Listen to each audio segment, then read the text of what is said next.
പിതാവിന്റെയും പുത്രന്റെയും പരിശുദ്ധാത്മാവിന്റെയും നാമത്തിൽ ആമേൻ. പരിശുദ്ധ അമ്മേ, അമ്മേ പരിശുദ്ധമേ, ദൈവമാതാവേ, കൃപാസനത്തിലൂടെ ഞങ്ങൾക്കും ഞങ്ങളുടെ ദേശത്തിനും അമ്മ മധ്യസ്ഥം തേടി തന്ന എല്ലാ അനുഗ്രഹങ്ങൾക്കും കൃപകൾക്കും ഞങ്ങളിപ്പോൾ ഹൃദയം നിറഞ്ഞ നന്ദി പറയുന്നു. അമ്മേ പരിശുദ്ധമേ, ദൈവമാതാവേ, 2004 ഡിസംബർ 7 ഉച്ചകഴിഞ്ഞ് 2:30 കൃപാസനത്തിൽ സംഭവിച്ച അമ്മയുടെ പ്രത്യക്ഷപ്പെടലിനെ കുറിച്ച് തിരുസഭയ്ക്ക് സമർപ്പിച്ചിരിക്കുന്ന പഠനരേഖകളുടെ മേൽ സഭാത്മകമായ പഠനം ആരംഭിക്കുവാൻ ഞങ്ങൾ പ്രാർത്ഥിക്കുന്നു. അമ്മേ പരിശുദ്ധമേ, ഭൂസ്വർലോകങ്ങളുടെ രാജ്ഞിയായ അങ്ങേയ്ക്ക് ഭൗമസംരക്ഷണത്തിനായി പ്രപഞ്ചപ്രകൃതിയെ തന്നെ തിരുസഭ പ്രതിഷ്ഠിക്കുവാൻ ഈ പ്രത്യക്ഷീകരണം വഴി ഇടയാക്കണമേ. പരിശുദ്ധമേ, ജപമാല മാതാവേ, സകല കൃപാസനം പ്രാർത്ഥനയോടും ചേർത്ത് ഞങ്ങളിപ്പോൾ പ്രാർത്ഥിക്കുന്ന ഈ കുടുംബത്തിന്റെ പ്രത്യേക നിയോഗം പറ മക്കളെ.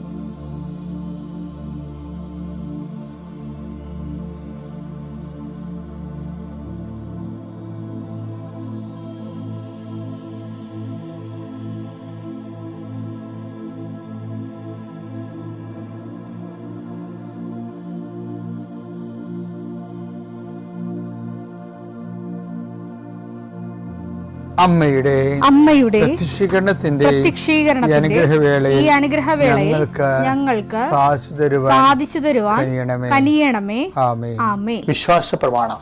സർവശക്തനായ പിതാവും ആകാശത്തിന്റെയും ഭൂമിയുടെയും സൃഷ്ടാവുമായ ദൈവത്തിൽ ഞാൻ വിശ്വസിക്കുന്നു. അവിടുത്തെ ഏകപുത്രനും ഞങ്ങളുടെ കർത്താവുമായ ഈശോ മിശിഹായിലും ഞാൻ വിശ്വസിക്കുന്നു. ഈ പുത്രൻ പരിശുദ്ധാത്മാവിനാൽ ഗർഭസ്ഥനായി കന്യകാമറിയത്തിൽ നിന്ന് പിറന്ന് പൊന്തിയോസ് പീലാത്തോസിന്റെ കാലത്ത് പീഡകൾ സഹിച്ച് കുരിശിൽ തറയ്ക്കപ്പെട്ട് മരിച്ച് അടക്കപ്പെട്ട് പാതാളങ്ങളിൽ ഇറങ്ങി മരിച്ചവരുടെ ഇടയിൽ നിന്ന് 3-ാം നാൾ ഉയർത്ത് സ്വർഗത്തിലേക്ക് എഴുന്നള്ളി സർവശക്തിയുള്ള പിതാവായ ദൈവത്തിന്റെ വലതുഭാഗത്തിരിക്കുന്നു. അവിടെ നിന്ന് ജീവിക്കുന്നവരെയും മരിച്ചവരെയും വിധിക്കുവാൻ വരുമെന്നും ഞാൻ വിശ്വസിക്കുന്നു. പരിശുദ്ധാത്മാവിലും ഞാൻ വിശ്വസിക്കുന്നു. വിശുദ്ധ കത്തോലിക്കാ സഭയിലും പുണ്യവാന്മാരുടെ ഐക്യത്തിലും പാപങ്ങളുടെ മോചനത്തിലും ശരീരത്തിന്റെ ഉയർപ്പിലും നിത്യമായ ജീവിതത്തിലും ഞാൻ വിശ്വസിക്കുന്നു. ആമേൻ. സ്വർഗ്ഗസ്ഥനായ ഞങ്ങളുടെ പിതാവേ, അങ്ങയുടെ നാമം പൂജിതമാകണമേ. അങ്ങയുടെ രാജ്യം വരണമേ. അങ്ങയുടെ തിരുമനസ് സ്വർഗത്തിലെ പോലെ ഭൂമിയിലും ആകണമേ. അന്നു വേണ്ടുന്ന ആഹാരം ഇന്ന് ഞങ്ങൾക്ക് തരണമേ. ഞങ്ങളോട് തെറ്റ് ചെയ്യുന്നവരോട് ഞങ്ങൾ ക്ഷമിക്കുന്നത് പോലെ ഞങ്ങളുടെ തെറ്റുകൾ ഞങ്ങളോടും ക്ഷമിക്കണമേ. ഞങ്ങളെ പ്രലോഭനത്തിൽ ഉൾപ്പെടുത്തരുതേ, തിന്മയിൽ ഞങ്ങൾ രക്ഷിക്കണമേ. ആമേൻ. നന്മ നിറഞ്ഞ മറിയമേ, സ്വസ്തി. കർത്താവ് അങ്ങയുടെ കൂടെ സ്ത്രീകളിൽ അങ്ങ് അനുഗ്രഹിക്കപ്പെട്ടവളാകുന്നു. അങ്ങയുടെ ഉദരത്തിൻ ഫലമായി ഈശോ അനുഗ്രഹിക്കപ്പെട്ടവനാകുന്നു. പരിശുദ്ധ മറിയമേ, തമ്പുരാന്റെ അമ്മേ, പാപികളായ ഞങ്ങൾക്ക് വേണ്ടി ഇപ്പോഴും ഞങ്ങളുടെ മരണസമയത്തും തമ്പുരാനോട് അപേക്ഷിക്കണമേ. ആമേൻ. കർത്താവിന്റെ ഉന്നതമായ നാമത്തിന് സ്വസ്ഥം ചെയ്യുന്നു. കർത്താവിന്റെ വിശുദ്ധ പൗരോഹിത്യത്തെ മഹത്വപ്പെടുത്തണമേ. കർത്താവെ, സഭയിലുള്ള സാന്നിധ്യം പ്രകടമാക്കണം. 40 വർഷം ഞാൻ അർപ്പിച്ച കൃപാന്റെ യോഗ്യതയെ കൃപാസ്ഥാനത്താരെ ജീവനോടെ പ്രത്യക്ഷപ്പെട്ട മാതാവിന്റെ മധ്യസ്ഥത ഇന്നത്തെ യാത്രകളെ അങ്ങയുടെ മക്കള് കൊതിയോടുകൂടി ഈ പ്രാർത്ഥന പങ്കെടുക്കുന്ന മക്കളുണ്ട്. ഈ പ്രാർത്ഥന കൂടിയിട്ട് എവിടെയെങ്കിലും പോകണമെന്ന് പറഞ്ഞുകൊണ്ട് ജീവിതം സമർപ്പിക്കുന്നുണ്ട്. പലരുടെ കയ്യിലും പല രേഖകളും പേനയും ഡോക്യുമെൻറ്റും പരീക്ഷയും പാസ്പോർട്ടും വിസയും വിമാന ടിക്കറ്റും കർത്താവെ കുറേ സർട്ടിഫിക്കറ്റുകളായിട്ട് ആൾക്കാർ നിൽക്കുക മുട്ടനിക്കണിച്ചായി അതെല്ലാം രേഖകളെല്ലാം കർത്താവിൻ്റെ നാമത്തിൽ ഞാൻ ആശീർവദിക്കുന്നു. എൻ്റെ ദൈവവേദനെ, നീ ആരെ ഇന്ന് കാണാൻ പോകുന്നു, ആരോട് സംസാരിക്കാൻ പോകുന്നതോ, ഏത് തുറക്കാത്ത വാതിലും കർത്താവിൻ്റെ നാമത്തിൽ നിനക്ക് വേണ്ടി പരിശുദ്ധയുടെ മധ്യസ്ഥത തുറന്നു കിട്ടട്ടെ എന്ന് പ്രാർത്ഥിക്കുന്നു. എൻ്റെ കർത്താവെ, രോഗികളെ സംബന്ധിച്ച് പ്രാർത്ഥിക്കുന്നു. എൻ്റെ കർത്താവ്, മുടി കൊഴിഞ്ഞു പോകുന്നവരുണ്ട്, വട്ടത്തിൽ മുടി കൊഴിഞ്ഞു പോകുന്നവരെ കാണിക്കുന്നുണ്ട്. അവരെല്ലാം കർത്താവ് സ്പർശിക്കണം. അവരെന്തുമാത്രം മാനസിക സംഘർഷം അനുഭവിക്കുന്നു. ക്യാൻസർ 4th സ്റ്റേജ് അനുഭവിക്കുന്നവരുണ്ട്, കരളുവേദനക്കാരുണ്ട്, ഉദരവേദനക്കാരുണ്ട്, കണ്ണിന് കാഴ്ച മങ്ങുന്നവരുണ്ട്, മൂക്കിൽ ദശ വളരുന്നവരുണ്ട്, PCOD രോഗികളും പിസ്തുല രോഗികളും RSS രോഗികളും നടുവിന് വേദനയുള്ളവരും ഈശോയെ ഇടുപ്പലിന് വേദനയുള്ളവരുണ്ട്. അവരെ എല്ലാം നിൻ്റെ തിരുമുറുവാർന്ന വലതുകരത്താൽ സ്പർശിക്കണമെന്ന് പ്രാർത്ഥിക്കുന്നു.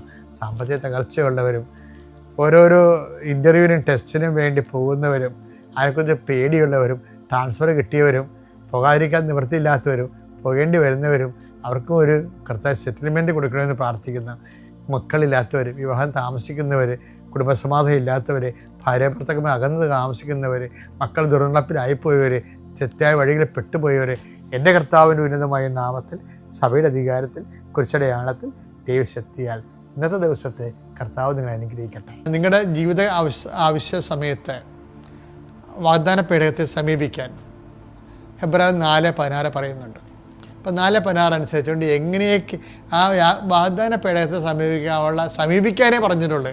അപ്പോൾ സമീപിക്കാനുള്ള യോഗ്യതയാണ് നമ്മളിപ്പോൾ ഡിസ്കസ് ചെയ്തുകൊണ്ടിരിക്കുന്നത്. അതിൽ ഒന്നാമത്തെ യോഗ്യത നമ്മൾ പറഞ്ഞു വിശ്വാസം, 2 വിശുദ്ധി, 3 മാനസാന്തരം, 4 എളിമ വിനയം. 5ാമത്താണ് ഇന്ന് പറയാൻ പോണത്. എന്താ പറയാൻ പോണത്? അതായത് എൻ്റെ ഉപദേശം മുറുകെ പിടിക്കുക. അതായത് ദൈവവചനം മുറുകെ പിടിക്കണം. അതാണ് ഒരു യോഗ്യത, 5ാമത്തെ യോഗ്യത. ആ വചനം എന്ന് പറയുന്നത് സുഭാഷിതം 4:13 എടുത്തേ. എൻ്റെ ഉപദേശം മുറുകെ പിടിക്കുക, എൻ്റെ ഉപദേശം മുറുകെ പിടിക്കുക, അത് കൈവിടരുത്, അത് കൈവിടരുത്, അത് കാത്തു സൂക്ഷിക്കുക, അത് കാത്തു സൂക്ഷിക്കുക, അത് നിന്റെ ജീവനാണ്. കർത്താവിൻ്റെ ഉപദേശം കാത്തു സൂക്ഷിക്കണം എന്ന് പറയുമ്പോൾ അറിയാമല്ലോ, ഞാൻ എപ്പോഴും ഓർക്കണ കാര്യം എന്നറിയാമോ, നമുക്ക് ഇപ്പോൾ പള്ളി നമ്മൾ സ്കൂളിലൊക്കെ പഠിക്കുമ്പോൾ 2 തരം ഓടണം. ആൺപിള്ളേർ ഇങ്ങനെ സ്പൂണിൽ നാരങ്ങ വെച്ചുകൊണ്ട് കടിച്ചു പിടിച്ചുകൊണ്ട് ഓടും. പെൺപിള്ളേർ മെഴുകുതിരി കത്തിച്ച് പിടിച്ചുകൊണ്ട് ഓടും, അല്ലേ? മെഴുക് കത്തിച്ച് പിടിക്കണം. അപ്പോൾ നമുക്ക് ഒരേ സമയം തന്നെ നമ്മൾ ഓടുകയും ചെയ്യണം. ഈ തിരി നമ്മൾ ഫിനിഷ് ചെയ്യുമ്പോൾ തിരി കത്തി തന്നെ നിൽക്കണം. അതുപോലെ തന്നെ നമ്മളിങ്ങനെ പ്രലോഭനങ്ങളൊക്കെ ഉണ്ടാകുന്ന സമയത്തും പലതരത്തിലുള്ള കാര്യങ്ങളിൽ ഇടപെട്ടും അസ്വസ്ഥപ്പെട്ടും ചില സമയത്ത് ചില ആൾക്കാരായിട്ട് കയർത്തും ചില ആൾക്കാരായിട്ട് ഇടഞ്ഞും അങ്ങനെ. അപ്പോൾ നിങ്ങൾ അതിന് പേര് കുടുംബ പ്രാർത്ഥനയ്ക്ക് ഇരുന്ന് ഉറങ്ങിയും അല്ലെങ്കിൽ കുടുംബ പ്രാർത്ഥന നടക്കാതെയും അല്ലെങ്കിൽ കുടുംബ പ്രാർത്ഥനയ്ക്ക് പലപൂജാരും ഒക്കെ ആയിട്ട് കയറി അവിടെ നാശകോശമാകുന്ന ആൾക്കാർ പറഞ്ഞൊരു വാക്കാണ് ഇപ്പോൾ നാശകോശം. അങ്ങനെ ആത്മീയ ജീവിതത്തിൽ നാശകോശമായത്. അപ്പോൾ ആൾക്കാർ പറയും ഇനി ഒന്ന് കുംഭസാരത്തിൽ വേണം ഉടമ്പടിയൊക്കെ ഒന്ന് കറക്റ്റ് ചെയ്ത് വരാൻ. കഴിഞ്ഞ ദിവസങ്ങളിലൊക്കെ ഭയങ്കര യുദ്ധമായിരുന്നില്ല ഇവിടെ എന്നൊക്കെ പറയും. അപ്പം ഇതിന് ഇങ്ങനൊരു സിറ്റുവേഷൻസ് നമുക്ക് സാധാരണ മനുഷ്യർക്ക് ഓക്കെ ആയിരിക്കാം, പക്ഷെ ഉടമ്പടിക്കാർക്ക് ഓക്കെ അല്ല.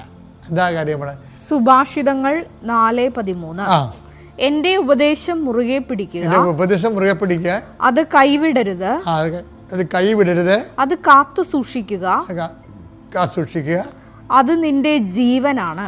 അത് നിന്റെ ജീവനാണെന്ന് മാത്രമല്ല എനിക്ക് പറയാനുള്ളത്. നമ്മളൊരു ഗുണമെന്ന് പറഞ്ഞാൽ ഇപ്പം നമ്മൾ ഈശോയുടെ വചനങ്ങളെ പാലിച്ച് പോണ ഒരാളാണെന്ന് തോന്നിയാൽ വരാൻ പോകുന്ന വിഷയം ഈ ദൈവവചനം തന്നെ നമ്മളെ സംരക്ഷിക്കും. അത് തിരിച്ചൊരു സംരക്ഷണം. നമ്മൾ വചനത്തെ സംരക്ഷിക്കണം. എങ്ങനെ? നമ്മുടെ ജീവിതത്തിൽ വചനം പാലിക്കുക വഴി വചനത്തിൽ ഡാമേജ് ആകാതിരി വചനത്തിൻ്റെ എക്സിക്യൂഷൻ ഡാമേജ് ആകാതിരുന്നാൽ തിരിച്ച് ഈ വചനം തന്നെ നമ്മളെ സംരക്ഷിച്ചോളൂ. ഇപ്പം എന്ത് വിഷയം എന്ന് വെച്ചാൽ വചനം പാലിക്കുമെന്ന് നമ്മൾക്കൊരു നിശ്ചയദാർഢ്യം വരുന്ന ഞാൻ എന്ത് കാലാവസ്ഥയിലും എൻ്റെ ജീവിതം എന്ത് കാലാവസ്ഥയിലും കർത്താവെ വചനം പാലിക്കാൻ എന്നെ സഹായിക്കണം, കർത്താവെ വചനം മറിച്ചൊരു ജീവിതം എനിക്ക് തരരുത് എന്ന് പറഞ്ഞ് നമ്മളൊരു ആഗ്രഹം കർത്താവിൻ്റെ മുമ്പിൽ പ്രകടിപ്പിച്ചാൽ തീർച്ചയായിട്ടും കർത്താവ് കേട്ടിട്ട് നമ്മളെ വചനത്തിൻ്റെ ആ വചനം ജീവിക്കുന്ന അതേ അറ്റ്മോസ്ഫിയറിൽ തന്നെ കർത്താവ് സംരക്ഷിക്കും. നിങ്ങൾക്കറിയാമല്ലോ ദൈവം എന്താ പറഞ്ഞിരിക്കുന്നത്? നമ്മൾ 4:16 പറഞ്ഞിരിക്കുന്നത് വേണ്ട സമയത്ത് കരുണയും കൃപാപരവും എന്നാണ്. അപ്പം കരുണയുണ്ടല്ലോ അവിടെ. അപ്പം നമ്മളെ കരുണയെ ആഗ്രഹിച്ച് കർത്താവിൻ്റെ മുമ്പിൽ എന്നെ സഹായിക്കണമെന്ന് പറഞ്ഞാൽ നമ്മുടെ യോഗ്യത ഇല്ലെങ്കിലും കർത്താവ് നമ്മളെ സഹായിച്ചിരിക്കും. പിതാവിൻ്റെയും പുത്രൻ്റെയും പരിശുദ്ധ നാമത്തിൽ. പരിശുദ്ധ ദൈവമാതാവിനും ഈശോയ്ക്കും 1000 നന്ദി പറഞ്ഞുകൊണ്ട് ഞാൻ എൻ്റെ സാക്ഷ്യം ആരംഭിക്കുന്നു. 10/7/2024 ഞാൻ ആദ്യമായിട്ട് ഉടമ്പടി എടുക്കുന്നത്. അന്ന് ഇവിടെ വരുമ്പോൾ എൻ്റെ കുടുംബത്തിൽ വളരെയധികം സാമ്പത്തികമായ പ്രതിസന്ധിയിലൂടെ കടന്നു പോകുന്നൊരവസരമായിരുന്നു. അതായത് ഞങ്ങളുടെ വരുമാന മാർഗം പൂർണ്ണമായിട്ടും നിലച്ച അവസ്ഥയിലാണ് ഞാനിവിടേക്ക് കടന്നു വരുന്നത്. അപ്പോൾ അതിനു മുന്നേ 2023 എനിക്ക് ക്യാൻസർ ഡിറ്റക്റ്റ് ചെയ്യുകയും ഞാൻ 6 കീമോതെറാപ്പി 18 റേഡിയേഷൻ എല്ലാം ട്രീറ്റ്മെൻറ്റിലൂടെ കടന്നു പോകുന്ന സമയത്താണ് ആദ്യമായിട്ട് യൂട്യൂബിലൂടെ ബഹുമാനപ്പെട്ട ജോസ് പച്ചൻ്റെ ധ്യാനങ്ങൾ കേൾക്കുകയും സാക്ഷ്യങ്ങൾ ഒത്തിരി കേൾക്കുകയും ഞാൻ ഈ കൃപാസനത്തിൻ്റെ എല്ലാ പ്രാർത്ഥനകളും ഫോളോ ചെയ്ത് വന്നുകൊണ്ടിരിക്കുകയായിരുന്നു. അതിനുശേഷമാണ് 10/7/2024 ഞാൻ ആദ്യമായിട്ട് ഉടമ്പടി എടുക്കുന്നത്. അതിനുശേഷം എല്ലാ മാസവും മിക്ക മാസങ്ങളിലും ഞാനിവിടെ വരികയും പത്രം വാങ്ങിക്കുകയും തിരിച്ചു കൊണ്ടുപോയി എൻ്റെ ശാരീരികമായി എനിക്ക് ഒത്തിരി പോരായ്മകൾ ഉണ്ടായിരുന്നു. ട്രീറ്റ്മെൻറ്റിന് ശേഷമുള്ള ശരീരത്തിൻ്റെ വേദനകൾ, തലയിൽ മുടി പോയായിരുന്നു. പക്ഷേ എന്നാലും ഞാനതൊന്നും വകവയ്ക്കാതെ പത്രങ്ങളെല്ലാം ഞാൻ നടന്നുകൊണ്ട് തന്നെയാണ് എല്ലാ മാസങ്ങളിലും പ്രേക്ഷിത പ്രവർത്തനം നടത്താറ്. അത് പ്രത്യേകിച്ച് അക്രൈസ്തവരായിട്ടുള്ള ഇടങ്ങളിലേക്കാണ്. അതായത് എനിക്ക് ഏറ്റവും ഇഷ്ടപ്പെട്ട ഒരു സ്ഥലമുണ്ടായിരുന്നു. കൂടുതൽ അക്രൈസ്തവർ വരുന്ന എൻ്റെ വീടിനടുത്ത് തന്നെ ഒരു സ്ഥലമുണ്ടായിരുന്നു. ഞാൻ നടന്ന് അങ്ങടേക്കാണ് പോകാറ്. നടന്നു പോകുന്ന വഴിക്ക് റോട്ടിൽ കാണുന്നവർക്ക് കൊടുക്കും. ബാക്കിയുള്ളത് ആ ഒരു സ്ഥലത്ത് ചെന്നിട്ട് എല്ലാവർക്കും കൊടുക്കും. എല്ലാവരും തന്നെ എനിക്ക് അങ്ങനെ റിജക്ഷൻ വന്നിട്ടില്ല. എല്ലാവരും സന്തോഷത്തോടെ സ്വീകരിക്കാറാണ് പതിവ്. എന്നോട് പലരും പറഞ്ഞിട്ടുണ്ട്, മോളെ എനിക്കിത് വായിക്കാൻ ഭയങ്കര ഇഷ്ടമാണ്, തന്നോളൂ എന്ന് പറയാറുണ്ട്. പലരും 3, 4, 5 പത്രങ്ങളും കൂടെ മേടിച്ചുകൊണ്ട് പോകാറുണ്ട്. എനിക്ക് അവർക്ക് കൊടുക്കണം, മക്കൾക്ക് കൊടുക്കണം എന്നൊക്കെ പറഞ്ഞ് കൊണ്ടുപോകാറുണ്ട്. അങ്ങനെ ഞാൻ എല്ലാ മാസവും ഇവിടെ വന്ന് പത്രങ്ങൾ വാങ്ങിച്ചു കൊണ്ടുപോകാറുണ്ട്. അതുപോലെ തന്നെ അങ്ങനെ ഞാനിവിടെ വന്ന് പ്രാർത്ഥിച്ചുകൊണ്ടിരിക്കാതെ ഞാൻ ഉടമ്പടി 2ാമത് പുതുക്കി, 3ാമത് പുതുക്കി. എൻ്റെ നിയോഗങ്ങളെല്ലാം, എനിക്ക് ആദ്യത്തെ നിയോഗം എന്ന് പറയുന്നത് എൻ്റെ കുടുംബം. എനിക്ക് 3 മക്കളാണ്. മൂത്തയാൾ ജർമ്മനിയിൽ നഴ്സിങ്ങിന് പഠിക്കുന്നു. ഇതെൻ്റെ 2ാമത്തെ മകനാണ്. അപ്പോൾ ഇളയൊരു കുട്ടിയുമുണ്ട്. എൻ്റെ കുടുംബം മുഴുവനും ഈശോയ്ക്ക് സാക്ഷികളായിട്ട് ജീവിക്കണം എന്നുള്ളത് തന്നെയായിരുന്നു എൻ്റെ പ്രത്യേക നിയോഗം. അതുപോലെ തന്നെ എൻ്റെ കുടുംബത്തിലെ ആരും തന്നെ, ഞാനടക്കം ആരും തന്നെ മാരകമായ പാപങ്ങൾ ചെയ്ത് ഈശോയെ വേദനിപ്പിക്കരുത് എന്നുള്ളൊരു നിയോഗവും എനിക്കുണ്ടായിരുന്നു. അത് 6 നിയോഗങ്ങളിൽ 1 എനിക്ക് അത് തന്നെയായിരുന്നു. അതുപോലെ തന്നെ പരിശുദ്ധാത്മാവ് കൊണ്ട് നിറയുവാനും ഞാനൊരു നിയോഗം വെച്ചിരുന്നു. അതിനുശേഷമാണ് എൻ്റെ ഭൗതികമായ കാര്യങ്ങൾ ഞാൻ വെക്കാറുള്ളൂ. അതിൻ്റെ ഫലമായിട്ട് ഞാനിപ്പോൾ ഇന്നിവിടെ നിൽക്കുമ്പോൾ എൻ്റെ കടബാധ്യതകൾ, ബാങ്കിൽ തന്നെ 73 ലക്ഷത്തോളം കടമുണ്ട്. അതിനൊക്കെ ഒരു പരിഹാരമായിട്ട് എൻ്റെ പരിശുദ്ധമ്മയിലൂടെ ഈശോ എനിക്ക് നല്ലൊരു ബിസിനസ് നല്ല രീതിയിൽ നടത്തുവാനായിട്ടുള്ള ഒരു സാഹചര്യം ഞങ്ങൾക്ക് ഒരുക്കി തന്നു. ഞാൻ അതിൽ ആക്റ്റീവായിട്ട് പ്രവർത്തിക്കുന്നു. എൻ്റെ കീഴിൽ നല്ല ടീം തന്നെ ഡെവലപ്പ് ചെയ്തു വന്നിട്ടുണ്ട്. അതിൻ്റെ പ്രതിഫലമായിട്ട് എനിക്ക് നല്ല രീതിയിൽ തന്നെ എല്ലാ മാസവും നല്ലൊരു ഇൻകം ഏൺ ചെയ്യാൻ അതിന് സാധിക്കുന്നുണ്ട്. ഈ ഒരു നിമിഷം ഞാൻ വളരെയധികം സന്തോഷത്തിലാണ് ഞാനിവിടെ നിൽക്കുന്നത്. ഇങ്ങനെ ഒരു വരുമാന മാർഗം എനിക്ക് ലഭിച്ചത് പരിശുദ്ധ അമ്മയുടെ മധ്യസ്ഥതയിലാണെന്ന് ഞാനിവിടെ സാക്ഷ്യപ്പെടുത്തുന്നു. അതുപോലെ തന്നെ എൻ്റെ ഭവനത്തിൽ ഞാനിവിടെ വരുമ്പോൾ എനിക്ക് എൻ്റെ ഭവനത്തിൻ്റെ പരിസരം ചുറ്റും വിഷപ്പാമ്പുകളെ കൊണ്ടുള്ള ശല്യം ഭയങ്കരമായിരുന്നു. പല പ്രാവശ്യം ഞാൻ തന്നെ എനിക്ക് തന്നെയാണത് സംഭവിച്ചിട്ടുള്ളത്. ഞാൻ പുറത്തേക്ക് ഇറങ്ങുമ്പോൾ പല പ്രാവശ്യം ഈ ചവിട്ടുന്ന അവസരം ഉണ്ടായിട്ടുണ്ട്. അതിൽ നിന്നെല്ലാം എന്നെ രക്ഷപ്പെടുത്തിയത് ഇവിടെ വന്ന് ഉടമ്പടി എടുത്തതിന് ശേഷം ഈ പരിശുദ്ധ അമ്മയുടെ സംരക്ഷണവും ഈശോയുടെ സംരക്ഷണവും എനിക്ക് ലഭിച്ചതുകൊണ്ട് മാത്രമാണ്. അത് ഞാൻ ഇതുവരെ കാണാത്ത രീതിയിലുള്ള പലതരത്തിലുള്ള വിഷപ്പാമ്പുകളാണ് എൻ്റെ ഭവനത്തിൻ്റെ ചുറ്റിനും പരിസരം മുഴുവനും എനിക്ക് പല പ്രാവശ്യമായിട്ട് രാത്രി സമയങ്ങളിലും ഒക്കെ എനിക്ക് അപകടമായിട്ട് വന്നിട്ടുള്ളത്. അതിൽ നിന്നെല്ലാം എനിക്ക് പൂർണ്ണമായിട്ട് സംരക്ഷണം തന്നു. അതിനായിട്ട് ഞാൻ ഇവിടെ വന്നതിന് ശേഷം വിശുദ്ധ വസ്തുക്കൾ ഞാൻ ഉപയോഗിക്കുമായിരുന്നു. പ്രത്യേകിച്ച് ഉപ്പ് എൻ്റെ കോമ്പൗണ്ടിലെല്ലാം ഞാൻ വിശ്വാസ പ്രമാണം ചൊല്ലി ചവിട്ടാത്തിടത്ത് ഞാനത് സ്ഥാപിക്കുമായിരുന്നു. അതുപോലെ തന്നെ കാശുരൂപം എല്ലാം ഞാൻ ഇത് ഉപയോഗിച്ചത് മൂലമാണ് എനിക്ക് ഈ ഒരു വിഷപ്പാമ്പുകളിൽ നിന്ന് ഇപ്പോൾ ഒരു ശല്യം പോലും ഇല്ല. ഒന്നിനെ പോലും എൻ്റെ കോമ്പൗണ്ടിൽ കാണാറില്ല. അതിന് ഞാൻ പരിശുദ്ധമ്മയ്ക്കും തിരുക്കുമാരനും ഒത്തിരി നന്ദി പറയുന്നു. ഇത് എൻ്റെ മകൻ ജോഷുവ ജോൺസൺ കഴിഞ്ഞ വർഷം 10ാം ക്ലാസ്സിൽ പഠിക്കുന്ന സമയത്ത് ഈ മകന് ഒത്തിരി ബുദ്ധിമുട്ടുകളുണ്ടായിരുന്നു. പഠിക്കാൻ ഒട്ടും പറ്റുന്നില്ലായിരുന്നു. എന്തുകൊണ്ടാണ് പഠിക്കാൻ പറ്റാത്തത് എന്ന് ചോദിച്ചാൽ ഈ മകന് പറയാൻ ഉത്തരമില്ലായിരുന്നു. അതുപോലെ തന്നെ നോട്ട്സും ഒന്നും തന്നെ എഴുതാറില്ലായിരുന്നു 10ാം ക്ലാസ്സിൽ വെച്ച്. അപ്പോൾ ഞാൻ ടീച്ചേഴ്സായിട്ട് സംസാരിക്കുമ്പോഴും ടീച്ചേഴ്സും പറയും ഇവനെ എല്ലാവർക്കും എല്ലാ ടീച്ചേഴ്സിനും ഭയങ്കര ഇഷ്ടമാണ്, പക്ഷേ അവരും പറയും എന്തുകൊണ്ടാണ് ഈ കുട്ടി പഠിക്കുന്നതെന്ന് അറിയില്ല. അങ്ങനെ ഒരു പ്രതിസന്ധിയിലാണ് കഴിഞ്ഞ വർഷം മുഴുവനും ഞാനും ഈ മകനും കടന്നുപോയിക്കൊണ്ടിരുന്നത്. ഈ മകനെ ഞാൻ എങ്ങനെയെങ്കിലും രക്ഷപ്പെടുത്തണം എന്നുള്ള രീതിയിൽ തന്നെ ലാസ്റ്റ് ഞാൻ കൂടെ ഇരുന്ന് പഠിപ്പിക്കാൻ നോക്കി. പക്ഷേ അപ്പോഴും ഈ കുഞ്ഞിനെ പഠിക്കാൻ പറ്റുന്നില്ല. നോട്ട്സ് ഇല്ല. അതുപോലെ തന്നെ യൂട്യൂബ് നോക്കി പഠിക്കാനാണെങ്കിലും കുഞ്ഞിന് ഒന്നും തന്നെ പഠിക്കാൻ പറ്റാത്തൊരവസ്ഥയിലൂടെയാണ് കടന്നുപോയത്. അതിനും ഞാൻ ഇവിടെ വന്ന് മുട്ടിപ്പായിട്ട് പ്രാർത്ഥിക്കുമായിരുന്നു, അമ്മേ മാതാവേ ഈ കുഞ്ഞ് തോക്കാതെ ആ SSLC പരീക്ഷ ഒന്ന് പൂർത്തിയാക്കി തരണേ. പക്ഷെ ഞാൻ പ്രാർത്ഥിച്ചിരുന്നത് കുഞ്ഞിന് ഫുൾ A+ കിട്ടണമെന്നാണ് പ്രാർത്ഥിച്ചുകൊണ്ടിരുന്നത്. എല്ലാ മാസവും വരുമ്പോഴും പ്രാർത്ഥിക്കും. പക്ഷേ മോഡൽ എക്സാമിന് ഈ മകൻ 4 വിഷയത്തിന് തോക്കുകയാണ് ചെയ്തത്. അപ്പോൾ എൻ്റെ പ്രാർത്ഥനയിൽ എന്തോ കുഴപ്പമുണ്ടെന്ന് എനിക്ക് തന്നെ തോന്നി. പിന്നീട് എന്നെ പ്രാർത്ഥിക്കാൻ പഠിപ്പിക്കുന്നത് പോലെ ആരോ എന്നെ പ്രാർത്ഥിക്കാൻ പഠിപ്പിക്കുന്നത് പോലെ എനിക്ക് തോന്നി. ഞാൻ പിന്നീട് പ്രാർത്ഥിക്കാൻ തുടങ്ങി, മാതാവേ, കൃപാസന അമ്മേ, ഈശോയെ, ഈ കുഞ്ഞിനെ അമ്മയുടെ പ്രത്യക്ഷീകരണത്തിൻ്റെ സാക്ഷിയായിട്ട് ഉയർത്തണമേ എന്ന് മാത്രമാണ് ഞാൻ പ്രാർത്ഥിക്കാൻ തുടങ്ങിയത്.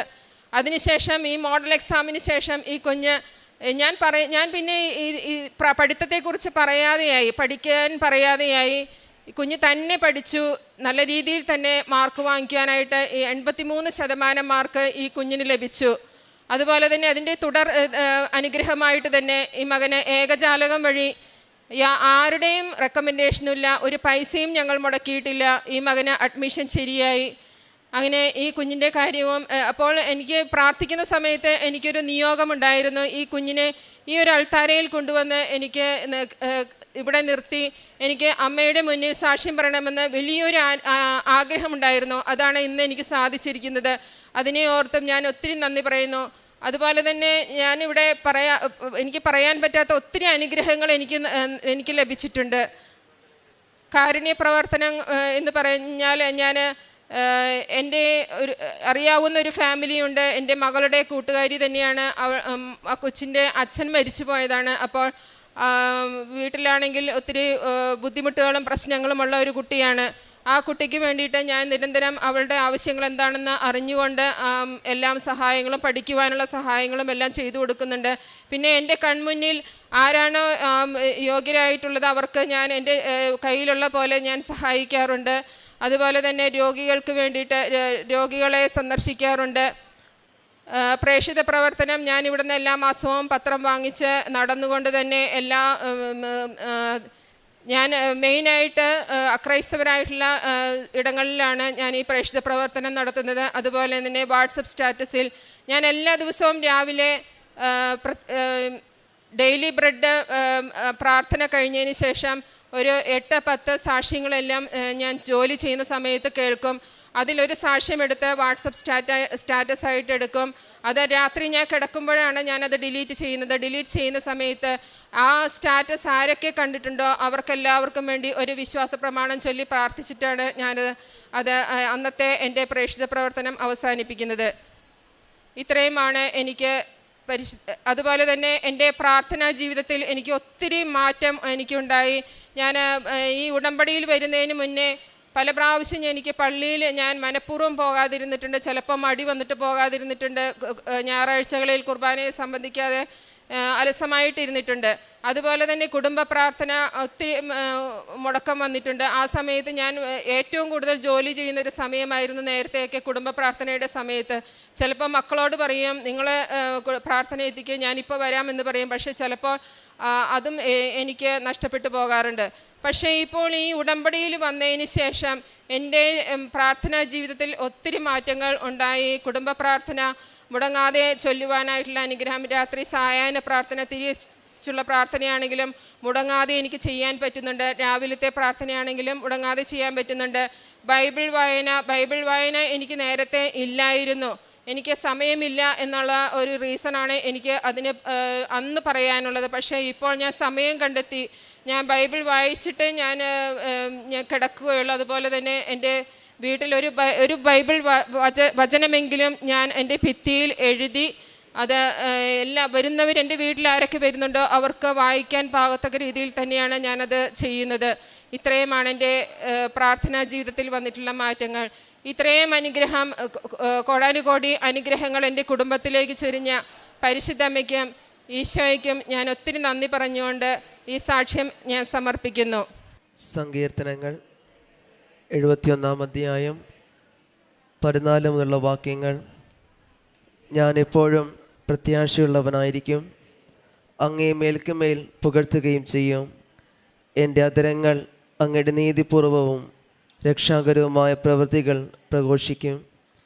പരിശുദ്ധ അമ്മയുടെ പ്രത്യക്ഷീകരണ സാക്ഷിയായിട്ട് ലിസ ജോൺസൺ തിരുവാങ്കുളം തൻ്റെ അനുഭവസാക്ഷ്യം നമുക്ക് മുമ്പിൽ പങ്കുവെക്കുകയായിരുന്നു. തൻ്റെ ജീവിത സാക്ഷ്യത്തിലൂടെ താനൊരു ക്യാൻസർ സർവൈവറാണ്. കാരണം അതിനെ തുടർന്നാണെങ്കിലും നിരവധിയായ വരുമാന മാർഗ ബുദ്ധിമുട്ടുകളിലൂടെയാണ് കടന്നു പോയിക്കൊണ്ടിരുന്നത്. എന്നാലും പരിശുദ്ധ അമ്മയോട് ചേർന്ന് കൊണ്ടുള്ള ഉടമ്പടി ജീവിതത്തിൽ ഒരു നിയോഗമെന്നോണം പരിശുദ്ധ അമ്മ ഈ കുടുംബത്തിന് വലിയൊരു ബിസിനസ് തുടങ്ങുവാനും അതിൽ നിന്നുകൊണ്ട് വലിയൊരു തുക ഏൺ ചെയ്തുകൊണ്ട് തങ്ങളുടെ ബുദ്ധിമുട്ടുകളെയും പ്രയാസങ്ങളെയും ജീവിതത്തിനെ മുൻപോട്ട് കൊണ്ടുപോകുവാനായിട്ട് പരിശുദ്ധ അമ്മ വലിയൊരു അനുഗ്രഹം നൽകി ഈ കുടുംബത്തെ അനുഗ്രഹിക്കുകയും ചെയ്തു. തുടർന്നാണെങ്കിലും വ്യക്തി ജീവിതത്തിലാണെങ്കിലും അത് പൂർണ്ണമായിട്ടും വചനങ്ങളോട് ചേർന്ന് കൊണ്ടാണെങ്കിലും പ്രാർത്ഥനയോട് ചേർന്ന് കൊണ്ട് ഉടമ്പടി ജീവിതത്തോട് ചേർന്നപ്പോഴത്തേക്ക് പൂർണ്ണമായൊരു വലിയ വ്യത്യാസമാണ് ഈ കുടുംബത്തിൽ പരിശുദ്ധ അമ്മ നൽകി അനുഗ്രഹിക്കുക ചെയ്തത്. അത് ഈ അമ്മയുടെ വാക്കുകളിൽ നിന്ന് നമുക്കത് പൂർണ്ണമായിട്ടും അത് മനസ്സിലാക്കിയെടുക്കുവാനായിട്ട് സാധിക്കുക ചെയ്യുന്നുണ്ട്. ഉടമ്പടി ചേർന്നുകൊണ്ട് തൻ്റെ ജീവിതത്തെ പൂർണ്ണമായിട്ടും പരിശുദ്ധ അമ്മയിലേക്ക് സമർപ്പിക്കുകയും ഈശോയ്ക്ക് വേണ്ടിയിട്ട് സാക്ഷിയായിട്ട് പൂർണ്ണമായിട്ടും തൻ്റെ ജീവിതം കൊണ്ട് സമർപ്പിക്കുകയാണ് ചെയ്തത്. നമുക്ക് ഓരോരുത്തർക്ക് പ്രാർത്ഥിക്കാം.